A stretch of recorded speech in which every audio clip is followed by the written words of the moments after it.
Hi, this is Michael Abbott Jr. I play Michael in The Dark and the Wicked, and you're watching the Filmcraziest Show. Awesome. Now, did the character name come first, or did your casting come first, Oh, you mean in real life? or for the movie?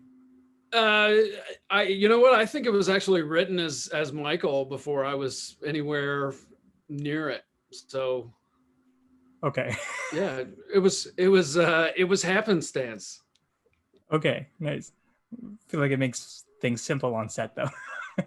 Yeah, you would think, but the actor that played my father was actually named Michael too. So sometimes it got a little confusing. Brian had his own names for me, but we won't talk about that. Okay. Well, what was it like working with Brian for this? Oh, Brian's, he's an international man of mystery. No one really knows a whole lot about Brian.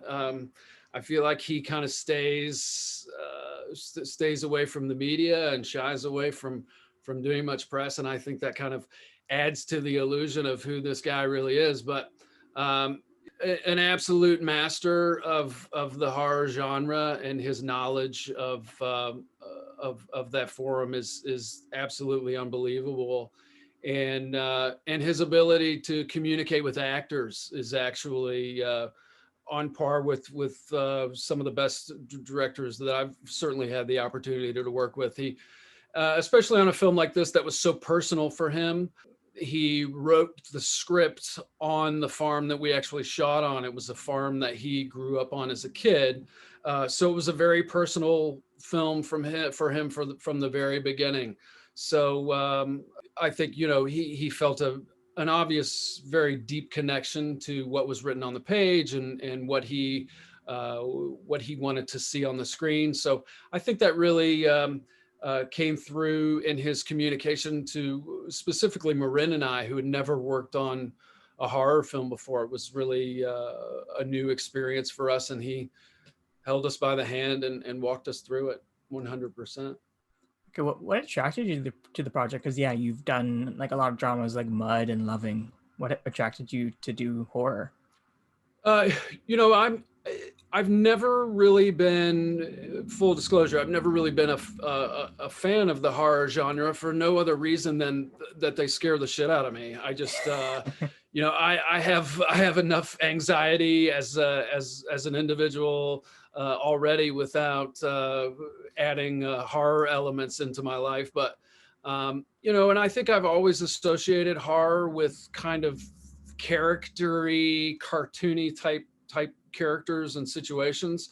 And when I first read the script, one of the initial things I was drawn to was the fact that it was not only a horror but also a psychological thriller, which I'd never really seen those two mediums kind of melded together so perfectly. But the other thing was, aside from the horror elements in the script, this thing could stand on its feet as a drama.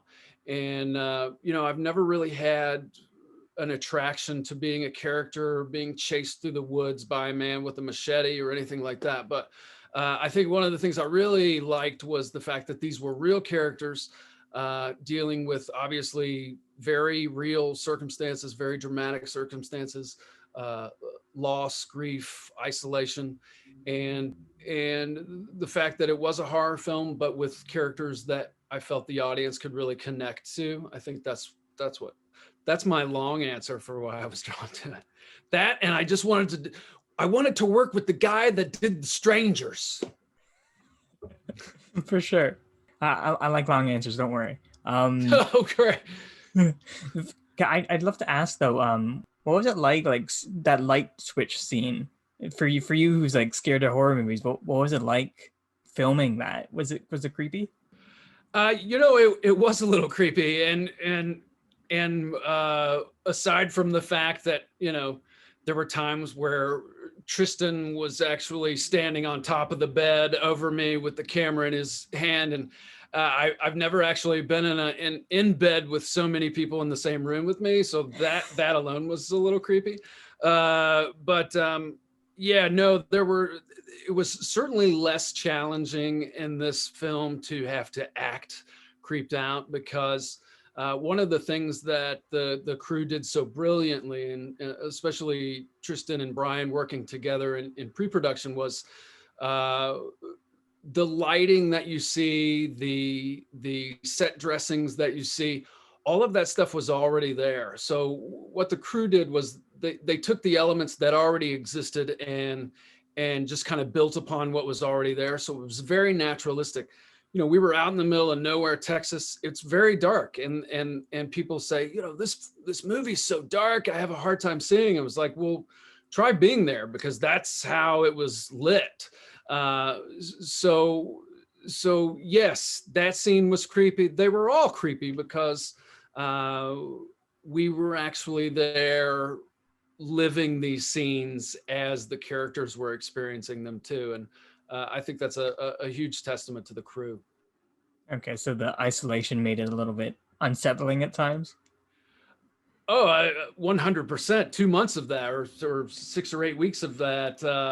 You know, we were out in the middle of nowhere, Texas, no neighbors, and no one knew we were in town. No one knew what was going on.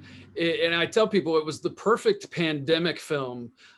We could have shot this during the pandemic because we had built our own little bubble already. So there was no one infiltrating and no one was going outside of the bubble. So it would have been the perfect film to shoot during a pandemic. We were a tad early on that. Okay, fair enough. Would you do it again? Shoot the same movie again or do another horror film? Both, I guess. I'm not the type of actor that says I will not do these kinds of movies, or I won't consider these projects. It really depends on the script for me, and if I'm drawn to the story and it feels like a character that I can bring something to, and then it, you know, just as important is who's behind it, who's leading the charge, who's steering the ship, because you know, you can have a fantastic project or a fantastic script. But if you don't feel the synergy with who's leading the charge, then it's never going to work. And you know, some people will say you fake it till you make it. And on a film shoot or a television shoot, I think that's utter bullshit, because unless you have some type of connection with your leader, with your director, it's never going to work. So we were lucky that we ended up with Brian Bertino, the master of the genre, or certainly one of them. Okay, nice. And like, yeah, you keep saying like master of the genre, and I keep thinking the same, which is how he creates the sequences, and then like how he uses the music too. Have you been able to hear What a Friend We Have in Jesus and think of it the same since this film? I will steer clear of that song for some time. But it's certainly effective. Tom's work on the score and Joe's work with the sound design on this thing, I think, you know, everyone, it certainly was a passion project. It was by no means a large budgeted film, and what they were able to do with the limited resources they have, I think, speaks wonders for the commitment that everyone had to sing this thing through. And you know, I think this is a film made specifically for these horror and psychological thriller film fans. And I think being on Shudder now, I think you know, it's certainly found its audience. The feedback has been incredible. Okay. Have you had a favorite bit of feedback so far? You know what? It's funny you say that, because I just yesterday I screenshotted this tweet that I had seen, and I sent it to Brian, and I said, out of everything I've read, I might actually still have it. Out of everything I've read, this one means the most to me. And I'll tell you exactly what it says, because I literally just texted it to him, and Sure. it says, it's from a man named Chad. I won't tell you what his last name is. But the tweet says, I come from a rural background and farmed until I was 30, and I loved that they had a non-exploitative portrayal of rural folk. My wife and I watched this last. We were just floored. Loved it. Bertino does no wrong. And what that says to me is that, Marin and I, it was very important to us that that the audience feel for these people and that they connect in some way and feel as though they could be in those characters' shoes. And even down to the farm work and working with the goats and stuff that seems so menial and simple and kind of throwaway. It was important for us to make it look like we did that every day, and that was those were activities that were in our body and that we had lived those lives and were used to working on a farm like that. So it meant a lot to me just because I know a lot of farmers and rural folk, and I'm sure that they're trying to pinpoint, hey, he's not handling that goat the right way, however you handle a goat. But yeah, that one made me feel good. Okay, awesome. Another long answer for you. How about that? I love it. Also, going back in the conversation a bit, you had said like a lot of like the set was already there. Was that mannequin room already there? The room itself was there. The mannequins were brought in.